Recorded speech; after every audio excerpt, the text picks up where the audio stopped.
1월 25일 다시교회 말씀 나눔 시작하겠습니다. 오늘 말씀은 사도행전 2장 42절에서 47절까지 말씀입니다. 사도행전 2장 42절에서 47절까지 말씀 함께 읽을게요. 그들이 사도의 가르침을 받아 서로 교제하고 떡을 떼며 오로지 기도하기를 힘쓰니라. 사람마다 두려워하는데 사도들로 말미암아 기사와 표적이 많이 나타나니 믿는 사람이 다 함께 있어 모든 물건을 서로 통용하고 또 재산과 소유를 팔아 각 사람의 필요를 따라 나눠주며 날마다 마음을 같이하여 성전에 모이기를 힘쓰고 집에서 떡을 떼며 기쁨과 순전한 마음으로 음식을 먹고 하나님을 찬미하며 또 온 백성에게 칭송을 받으니 주께서 구원받는 사람을 날마다 더하게 하시니라. 아멘. 저희가 지난주에 교회의 시작에 대해서 나눴어요. 교회의 시작은 성령님이었어요. 성령님이 임하시고 성령의 권능인 사랑으로 채워지는 게 시작이었어요. 하나님의 말씀을 나누고 죄사함을 받고 삶을 변화시키기로 결단한 사람들이 모여요. 그렇게 공동체를 이루고 그렇게 교회를 이루어 간다고 지난 시간에 했어요. 오늘은 함께 읽은 사도행전 2장 42절에서 47절을 본문으로 해서 온 백성에게 칭송을 받으니 라는 제목으로 말씀을 나누려고 해요. 베드로의 설교를 듣고 세례를 받은 사람들이 모여서 공동체를 이루어요. 그렇게 교회가 되어요. 교회로 모인 사람들이 어떻게 생활했는지를 먼저 이야기하고 있어요. 42절을 보면 그들이 사도의 가르침을 받아 서로 교제하고 떡을 떼며 오로지 기도하기를 힘쓰니라. 그들이 사도들로부터 가르침을 받아요. 모인 사람들이 다 함께 교제하면서 떡을 떼요. 그리고 함께 기도해요. 이 모습이 바로 처음 교회의 모습이에요. 당연히 오늘날 우리도 이루어야 하는 교회의 모습이기도 하죠. 물론 시대에 따라서 지역의 변화에 따라서 문화의 차이에 따라서 적용하는 모습은 달라질 수 있겠지만 본질은 변하지 않아야 되는 거예요. 하나씩 살펴보도록 할게요. 먼저 사도들로부터 가르침을 받았다고 했어요. 베드로의 설교를 듣고 세례를 받고 모인 사람들이에요. 설교를 듣고 세례를 받는 행위까지는 연결이 되었어요. 그런데 그걸로 끝나지 않아요. 계속해서 가르침을 받아요. 예수님에 대해서 듣고 성경에 대해서 들어요. 가르침을 받고 깨달음을 얻어요. 지금까지의 모습을 반성하면서 새롭게 가르침을 따라 살 것을 다짐하는 거예요. 교회는 예수님에 대해서 나누고 말씀을 나눠야 된다고 했어요. 그게 한 번에 그쳐서는 안 돼요. 계속 이어져야 돼요. 당연한 말이지만 한 번의 나눔으로 변화되는 건 없어요. 지속적으로 배우고 나누면서 삶에 적용해야 되는 거예요. 우리가 예수님을 믿고 한 번만 예배를 드리고 삶을 살아가지 않고 계속해서 예배를 드리고 말씀을 읽는 것과 마찬가지예요. 교회는 계속해서 가르치고 계속해서 배워야 돼요.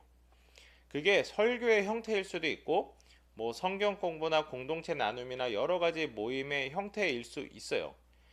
말씀을 배우고 나눔이 없으면 안 돼요. 어떤 모습이 됐든지 어떤 모양이 됐든지 어떤 사람들과 나누든지 말씀을 배워야 되고 나눔이 있어야 돼요.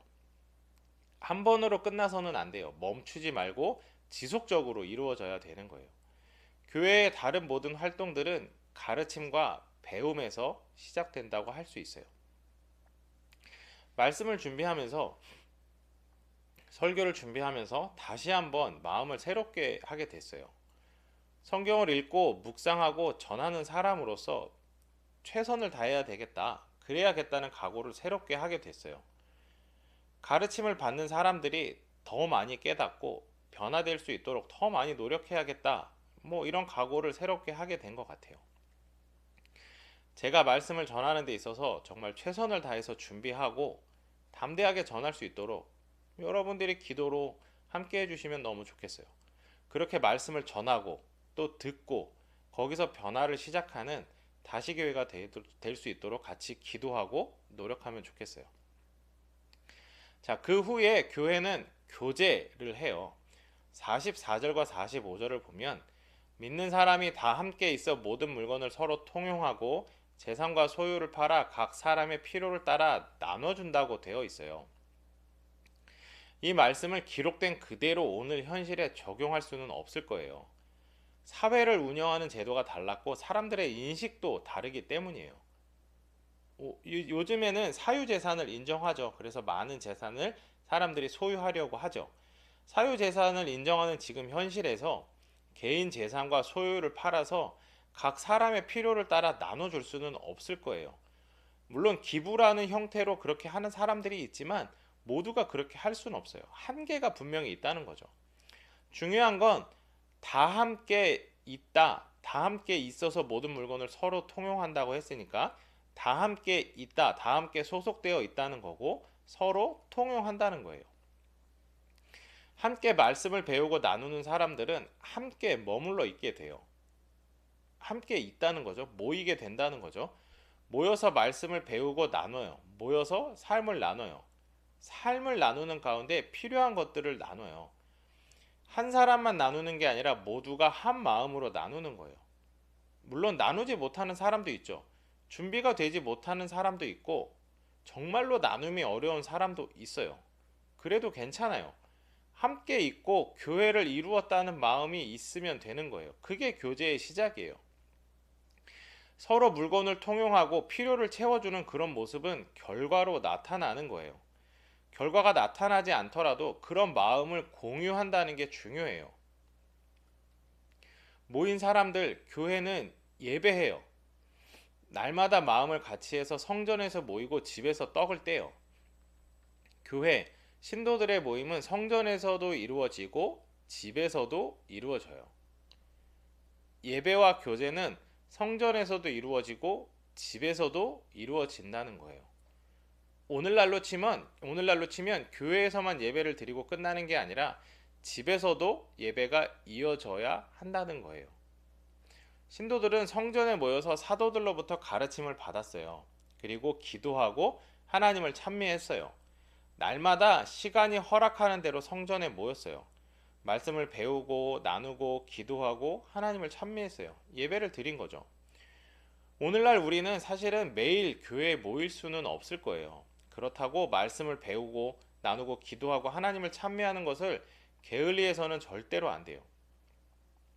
우리가 매일같이 교회에 가지 못하지만 교회에서 하지 못한다면 우리는 집에서 할 수 있어요. 떡을 떼고 기쁨과 순전한 마음으로 음식을 먹어요. 신도들이 함께 모여서 떡을 떼면서 교제하는 거예요. 집에서 말씀을 배우고 나누고 기도하고 하나님을 찬미할 수 있어요. 그렇게 예배를 드릴 수 있어요. 그리고 그렇게 예배를 드려야 돼요. 말씀을 배우고 나누고 기도하고 하나님을 찬미하는 이런 일련의 과정이 힘들다면 집에서 떡을 떼면서 기쁨과 순전한 마음으로 함께 음식을 먹으면서 삶을 나누고 교제할 수 있어요. 이런 식으로 우리는 공동체를 이루어갈 수 있고 이런 식으로 우리는 예배를 드릴 수 있고 이런 식으로 우리는 교회와 가정에서 교회를 이루고 예배를 드리고 그렇게 신앙생활을 할 수 있는 거예요. 성전에서만 하는 게 아니라 집에서 하는 것도 아니에요.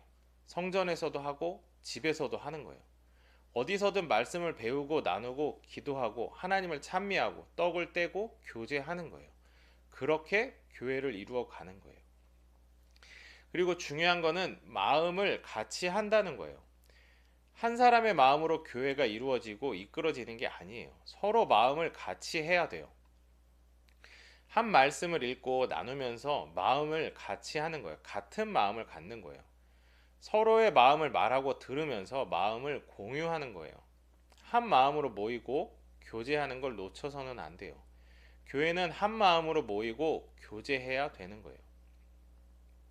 이런 교회의 결과가 어떻게 되는지 성경은 기록하고 있어요. 이런 교회는 주께서 구원받는 사람을 날마다 더해주세요.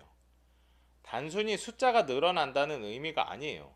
마음을 같이하여 말씀을 나누고 기도하고 찬미하는 사람이 늘어나는 거고 함께 기뻐하고 삶을 나누는 사람이 늘어난다는 거예요. 그들도 당연히 세례를 받고 죄사함을 받고 삶을 변화시킬 거예요. 교회는 신도들이 모이고 더 많이 모이는 공동체예요. 중요한 거는 모이는 인원이 늘어나는 것을 목표로 하지 않는 거예요. 교회가 교회로서 해야 할 일을 온전히 감당하면 하나님이 구원받는 사람을 더 해주시는 거예요. 우리가 하는 게 아니에요. 하나님이 해주시는 거예요. 우리가 하는 건 교회로서 해야 되는 일을 하는 거예요. 성전에 모이고 집에 모여서 말씀을 나누고 서로 교제하고 기도하고 하나님을 찬미하는 거예요. 그렇게 교회가 되면 하나님이 구원받는 사람을 더해 주시는 거예요. 정리해 볼게요. 세례를 받는 사람들이 모여서 먼저는 사도들에게 가르침을 받았어요. 교회는 예수님과 하나님의 말씀에 대해서 가르치고 배워야 돼요. 그리고 신도들이 모여서 교제했어요. 함께 있고 서로의 필요를 채워줬어요. 마음을 같이하여 성전에서 예배하고 집에서 교제하며 예배했어요. 교회에는 성도의 교제가 있어야 돼요. 말씀을 나누고 삶을 나누고 필요를 채워줄 수 있어야 되는 거예요. 교회가 온전한 모습으로 올바르게 서 있으면 하나님께서 구원받는 사람을 날마다 더하게 해주세요. 교회가 숫자를 늘리려고 노력하는 게 아니라 교회는 교회로서 해야 할 일들을 감당하면 되는 거예요. 그러면 하나님이 구원받는 사람을 날마다 더하게 해주시는 거예요. 교회가 커지는 게 아니라 구원받는 사람의 숫자가 늘어난다는 거예요. 사랑하는 여러분, 나누고 싶은 게 있어요. 사도들이 하나님의 이름으로 기적을 베푸는 것을 본 사람들은 두려워해요. 사도들로부터 하나님의 말씀을 배운 사람들은 두려워해요. 그냥 무서운 게 아니라 전능하신 하나님이 두려운 거예요. 경외하는 마음이죠. 당연해요. 하나님은 우리가 생각조차 할 수 없는 분이에요. 그분이 하시는 일을 보고 그분의 말씀을 듣는데 두려워하는 마음, 경외하는 마음이 들지 않는다면 그건 거짓말이에요. 그런데 사람들이 성도들의 교제를 보고 신도들이 교제하는 것을 보고 사람들은 칭송을 해요. 누군가가 다른 사람들과 나눔을 하면서 필요를 채워주는 모습을 보면 사람들은 칭찬해요. 함께 모여서 떡을 떼기도 하고 예배를 드리는 모습을 보면 사람들은 그 모인 사람들을 칭찬해요. 자기들에게 없는 모습인데 그 모습이 다른 사람들이 보기에 칭찬할 만한 모습인 거예요. 성령의 권능을 받아서 사랑으로 충만한 신도들의 삶의 모습은 다른 사람들에게 칭찬을 받게 돼요. 그리고 하나님은 그 사람들을 구원받게 해주시는 거예요. 사랑하는 여러분, 하나님은 거룩하시고 전능하신 분이에요. 사람들은 하나님의 모습을 보고 두려워할 수 있어요. 그런데 사랑을 나누는 신도들의 모습을 보고 사람들은 신도들을 칭찬해요. 두려운 하나님의 모습과는 다른 너무나 좋은 신도들의 모습을 봐요. 자기들에게 없는 모습을 보는 거죠.